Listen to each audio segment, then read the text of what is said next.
దాసరాము గారు ముద్రగడ మరణం తర్వాత అలాగే గత 3 నెలలుగా కాపులు ఓటు బ్యాంక్ రాజకీయం అలాగే కాపులు మాకు అంత ప్రియారిటీ మేము అప్పుడు అలా చేయాలనుకున్నాం ఇలా చేయాలనుకున్నాం ఇట్లా రకరకాలుగా చర్చ జరుగుతూనే ఉంది.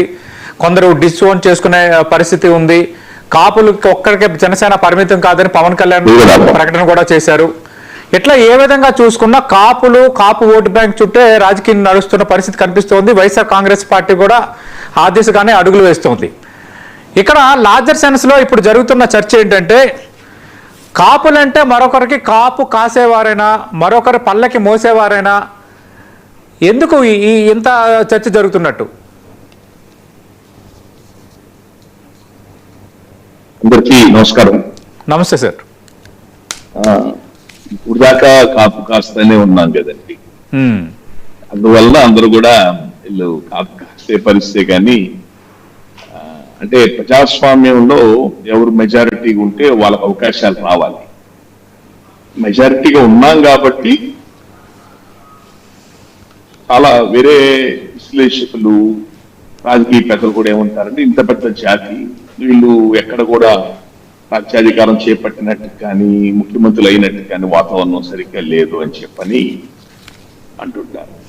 అది మొన్న వారొకరు ఉన్నారు కదా ఎంపీ గారు, తిరుపతి ఎంపీ చేశారు కాంగ్రెస్ పార్టీలో చింతామోహన్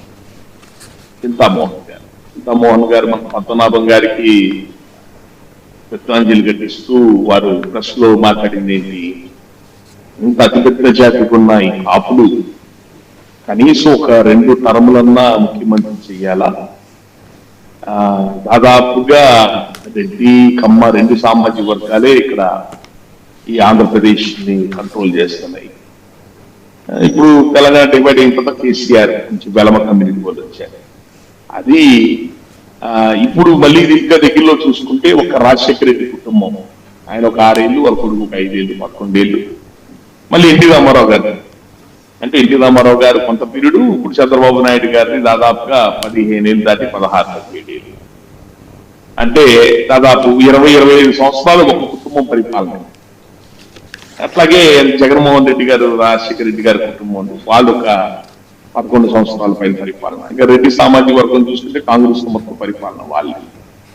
ఇంత అతిపెద్ద జాతికి ఉన్న ఈ కాపులు కనీసం ఒక 2 టర్ములన్నా ముఖ్యమంత్రి చేస్తే ఆయన ఉద్దేశం ఏంటంటే ఒక ఎస్సీగా, ఆయన ఒక ఎస్సీ కమ్యూనిటీగా ఆయన మాట ఎందుకన్నాడంటే అతిపెద్ద జాతిగా కాపులు ఉన్నారు, కాపులు రాజ్యాధికారం కొంత చేపట్టగలిగితే కొంత మార్పు వస్తుంది, ఆ తర్వాత పెద్ద సామాజిక వర్గాలకు ఉన్న ఎస్సీ కమ్యూనిటీ బీసీ కమ్యూనిటీ కూడా అవకాశాలు వస్తాయని ఆయన భావజాలం. అది అందులో పద్మనాభం గారిని కాంటెంపరీ కలిసి పనిచేసిన వాళ్ళగా పద్మనాభం గారిని దగ్గర చూసిన మనిషిగా, అంటే జనార్దన్ రెడ్డి గారికి ముఖ్యమంత్రి ఇవ్వాలి అని ఇలాంటి కోణాలు వాళ్ళు రాజకీయ పార్టీలో జరుగుతున్న సందర్భాల్లో ముద్రగడ పద్మనాభం గారిని కూడా ముఖ్యమంత్రి రేసులో పెట్టుకున్న పరిస్థితులు ఉన్నాయి.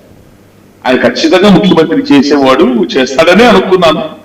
ఆయన అది రీచ్ కాలేదు, తర్వాత ఇలా చనిపోయారు ఆయన అని చెప్పాను. ఆయన బాధపడుతూ చెప్పారు ఎక్కడ పోయినా జరుగుతుంది. కానీ ఒక విధంగా రాష్ట్రంలో రెడ్డి కమ్మ సామాజిక వర్గాల తర్వాత వీళ్ళిద్దరే కాదు మిగతా కూడా అధికారం అందాలని ఒక బలమైన ప్రయత్నం జరుగుతుంది కూడా కాపు సామాజిక వర్గం. వీళ్ళే వేరే బీసీఎస్సీ కులాలను కలుపుకొని మైనారిటీలు వాళ్ళని కలుపుకొని అధికారం సాధించడానికి ప్రయత్నం చేస్తున్నారు. దాన్ని విఫలం చేయడానికి ఆ కులాల్ని కాపుతో దూరంగా ఉంచే ప్రయత్నం రెడ్డి కమ్మ సామాజిక వర్గం వాళ్ళు వ్యూహాత్మకంగానే చేస్తారు. ఈ కులాల వారికి అందరి మధ్య అందరి మధ్య కూడా చిచ్చు పెట్టి వీళ్ళు అందరూ పల్లకీలు మోసే పోయేలు. కానీ కాపులు ఏమంటున్నారంటే మేము పల్లకి పైకెక్కి మిమ్మల్ని కూడా